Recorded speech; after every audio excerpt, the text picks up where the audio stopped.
Nossa sociedade hoje, ela é tipo um balão. Você precisa ficar enchendo ela de ideias, teorias, visões éticas, morais. E à medida que nós vamos desenvolvendo nossa ideia, nosso raciocínio, nossa moral, nossa religião, vai surgindo divergências políticas, econômicas e sociais. E se você não tiver essa habilidade de encher o balão da sociedade e depois reduzir o ar novamente com novas ideias, refletindo, chega um tempo que uma ideia ela pode ganhar soberania na sociedade, que uma hora ela vai até estourar o meio social. E esse meio social pode se refletir no meio político, econômico e etc. É por isso que hoje o que eu vou abordar aqui é sobre liberalismo.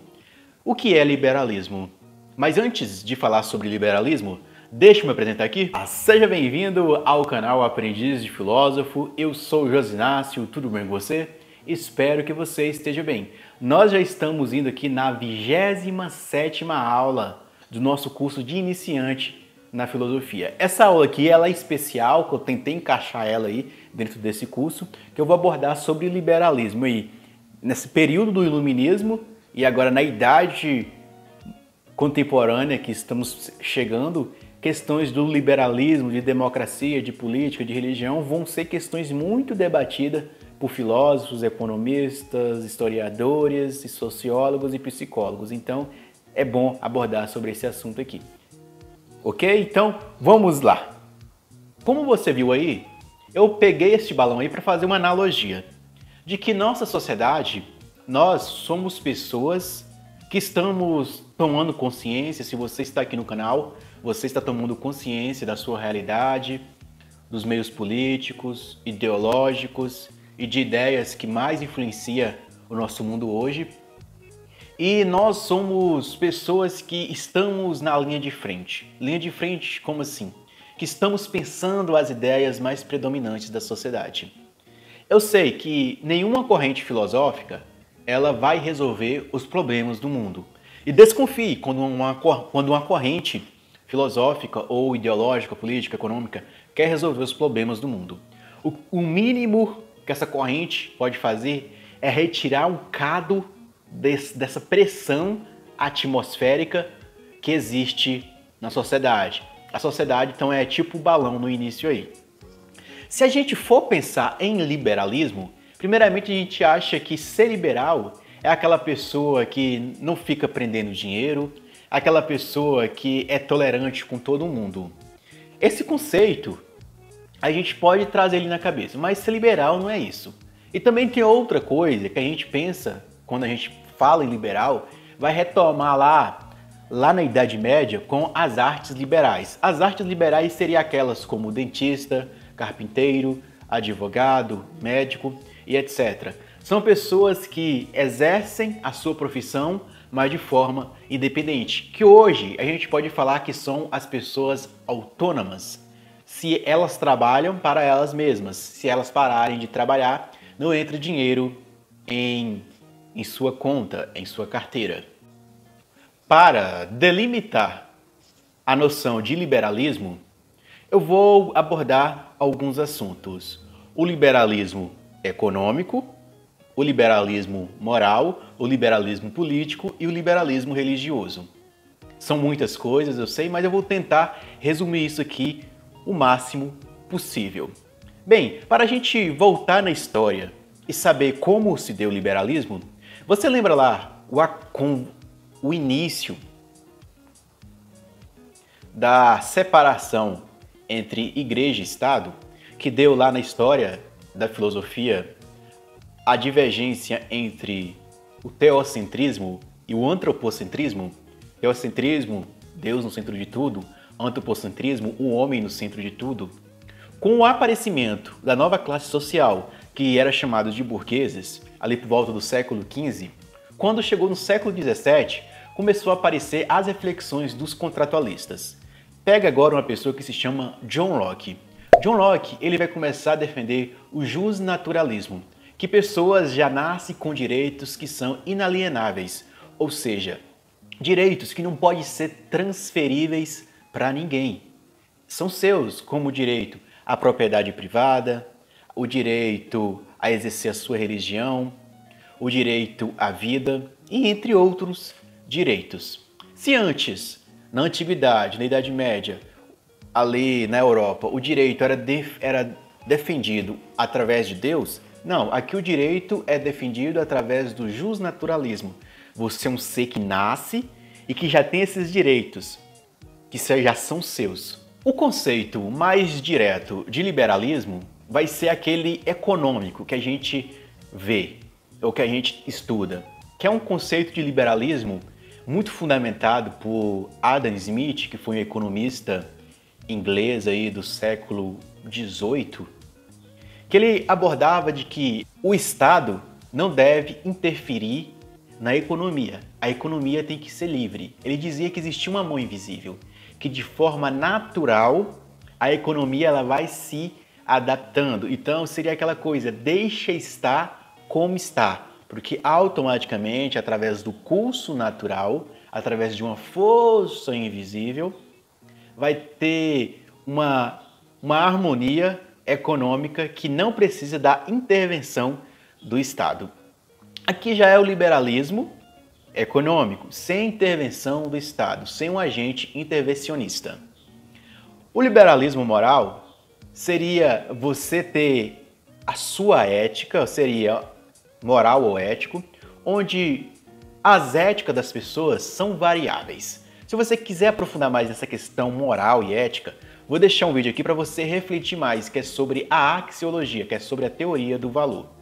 Aqui, nesse liberalismo moral ou ético, você tem que ter direito a exercer a sua liberdade moral, do culto religioso, de você professar a religião que você quer, e o Estado não tem o direito de ficar intervindo na sua forma de agir, de pensar, de falar e etc. Aqui seria uma certa liberdade moral e ética. Porque se você olhar para cada pessoa tem uma forma variável de viver. Então, se o Estado estabelecer uma norma padrão para todo mundo, aqui você estaria ferindo a moral, o jeito, a norma de viver do outro. E existe também o liberalismo político, onde aqui a gente vai começar a bater aquela questão lá mais de John Locke. Quando John Locke estava falando sobre ali, os contratualistas de John Locke, que o político é você ter direitos. Você é um indivíduo que possui seus direitos, então você exerce também a tolerância à moral das outras pessoas. Tolerância à moral das outras pessoas. Você aprender a viver com o outro em sociedade. O outro tem o direito de exercer a sua liberdade e a sua individualidade. Aqui o liberalismo também exerce outra questão, que vai abordar no Leviatã, de Thomas Hobbes, que no liberalismo político, o poder não vem de Deus, de uma divindade, mas o poder ele vem do povo. O povo escolhe o seu representante, o povo tem a função de escolher o seu representante. Aqui seria uma certa democracia. O poder emana do povo, da liberdade exercida pelo povo, não por uma escolha divina. Nesse meio aqui existe uma grande crítica dos liberais à monarquia e ao poder divino, ao poder dos reis. É o povo que manda, é o povo que escolhe. Não é à toa que vai ter lá Jean-Jacques Rousseau, que ele vai falar sobre questões democráticas do povo, ou seja, aquela questão do bom selvagem, que o homem abre mão de viver em natureza para viver em sociedade. Ele dá o poder para outra pessoa, ele dá a autoridade para outra pessoa. E por fim, existe o liberalismo religioso, que a gente pode falar que é a teologia liberal. Ou seja, na religião vai ter uma experiência do indivíduo. A experiência do indivíduo começa a ser superior à experiência formal da religião.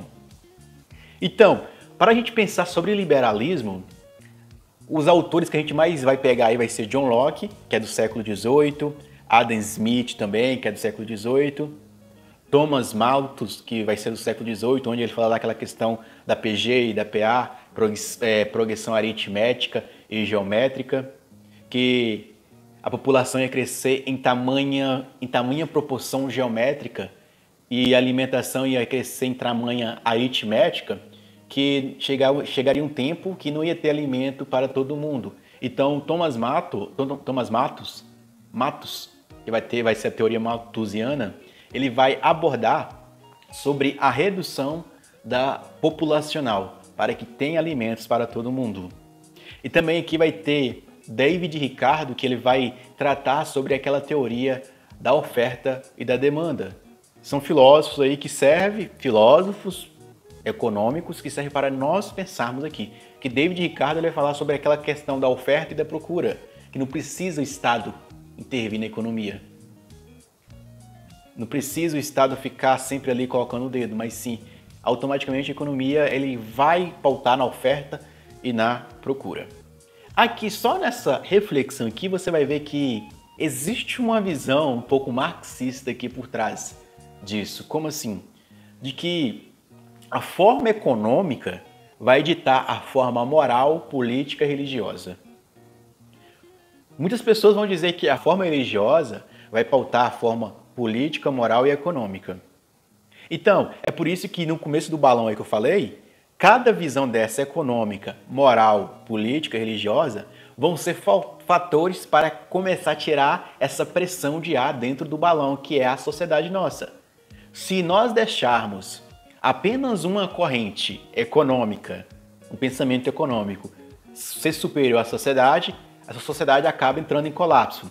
Se a gente deixar apenas uma moral ser superior à sociedade, acaba entrando em colapso, porque às vezes a moral relativista começa a entrar. E se a gente deixar apenas um sistema político ser superior à sociedade, acaba entrando em colapso, como lá aconteceu nos regimes nazistas ou nos regimes comunistas, o fechamento do Estado, ou no regime nazista, onde Hitler usou de uma coisa política, automaticamente moral, para eliminar a quantidade de pessoas. Ou, se a gente deixar só o sistema religioso ser predominante na sociedade, vai acabar acontecendo perseguições religiosas. Então é por isso que é preciso ter esses 4 sistemas aí que eu estou propondo aqui nesse momento para pensar a sociedade e ser como fatores que vê o balão da sociedade crescendo, vem o político, tira um pouco desse ar com suas ideias e opiniões. Vem o político, tira um pouco de ar com suas ideias e opiniões. Vem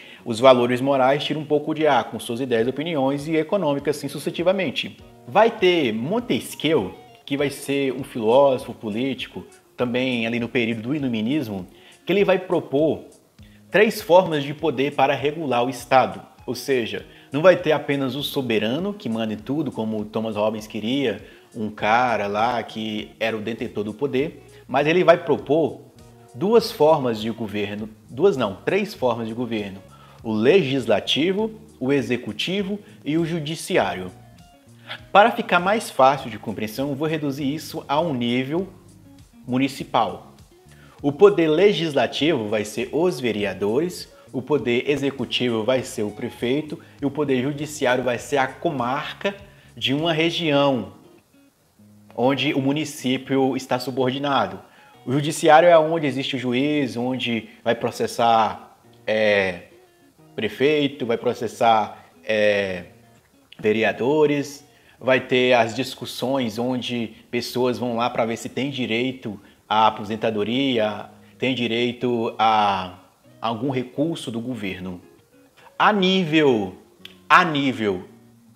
federal, o executivo vai ser o presidente, o legislativo vai ser o Senado e os deputados, e o judiciário STF, onde existe uma harmonia aí, onde um poder está observando o outro, para que também o sistema político não entre em colapso e estoure. Então, a função de um poder é fazer a vigilância um do outro.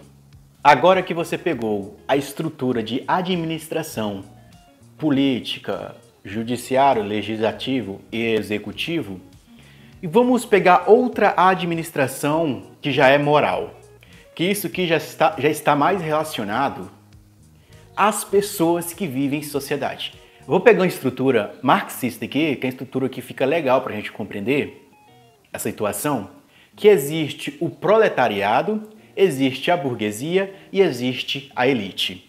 O proletariado é aquelas pessoas que têm que ficar só trabalhando, não tem tempo para discutir questões políticas, democráticas. Seria aquele trabalhador aí que passa 8 horas ou 12 horas trabalhando por dia. É o proletariado, o que sempre trabalha, que é mais aí de 65% a 70% da população brasileira. A burguesia são aquelas pessoas que, como eu já falei, que praticam as artes liberais, que são advogados, dentistas, médicos, comerciantes, carpinteiros, marceneiros e etc. E outra classe dentro da burguesia, que seria aquelas pessoas que trabalham em bancos, pessoas que estão trabalhando no meio político, da administração do governo, que é secretário da educação, secretário da agricultura e etc. São pessoas que estão em níveis de burguesia e que têm tempo para debater assuntos da sociedade. O que eu posso dizer para você é que o proletariado não vai ter essa atinação, algum ou outro vai ter essa atinação, mas não é todos. Não vai ter também tempo para ficar discutindo sobre questões políticas, porque só vão trabalhar, vão viver no pão e circo, como algumas pessoas falam. A elite, o que controla a sociedade, que é dono dos meios de comunicação, detentor do poder e da riqueza, também não vão querer discutir questões políticas e econômicas, porque se a sociedade está como está, é porque está beneficiando eles, porque eles vão mexer em algo que está beneficiando eles. Mas quem vai gerar discussões e debates políticos no campo da economia, no campo da moral, da ética, da política e da religião, são as pessoas da burguesia. Que normalmente, se você pegar a história da humanidade aí, normalmente são só pessoas que estão um pouco ali na aristocracia, ou pessoas que são advogados, médicos, ou a gente fala juristas aí também.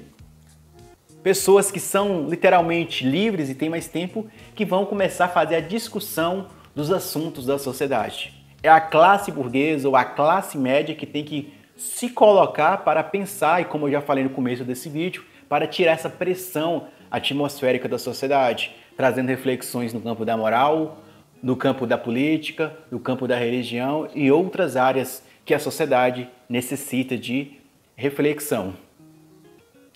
Isso aqui que eu vou falar já é uma opinião minha, que normalmente essa classe burguesa ela só vai refletir porque ela fica com medo de voltar a ser proletariado, em ter que trabalhar para adquirir seu próprio sustento, e ela também só vai refletir porque ela quer chegar ao nível da elite. Então, a classe burguesa é a classe onde ela está sendo reprimida ali, vamos colocar a palavra reprimida, por duas situações, por duas teses, vamos colocar aqui.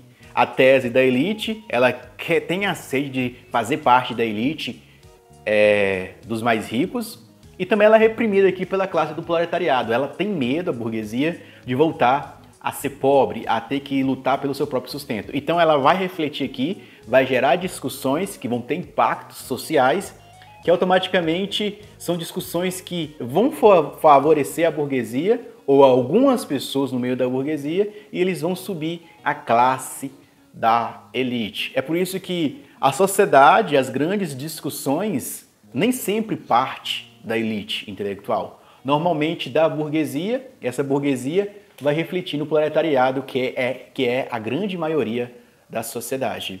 E às vezes as reflexões das burguesia ou da classe média são reflexões que elas estão mais interessadas no povo, no povão, na massa, do que propriamente na elite. Porque a elite não dá muita voz para os pensamentos liberais, políticos, religiosos, morais da burguesia. Mas a burguesia sabe como entregar essa informação para o povão, através das mídias de comunicação e de informação, através de folheto, através de propagandas políticas, partidárias ou não partidárias, E é assim que a sociedade ela vai gerando reflexão e, como eu falei, vai também tirando essa pressão para que esse balão, que eu vou falar que é a sociedade, não acabe estourando. A reflexão que eu quis trazer sobre o liberalismo é só isso só. Essa reflexão trouxe ela aqui a mando de um inscrito do canal. Eu tentei, como você quis aí, se você assistir esse vídeo aqui, como você quis, eu tentei trazer sem uma questão ideológica, mas é difícil a gente fazer uma coisa neutra. A gente sempre tem uma posição ideológica, talvez você percebeu algumas posições ideológicas minhas aí, mas eu tentei trazer mais uma reflexão filosófica para direcionar para alguns assuntos. Eu não quis limitar, eu não quis delimitar o tema, ou eu não quis esgotar o tema sobre liberalismo, mas eu quis abrir a reflexão para que outras pessoas pudessem começar a pensar sobre o assunto. É só isso só, muito obrigado por acompanhar até aqui e até o próximo vídeo. Fui!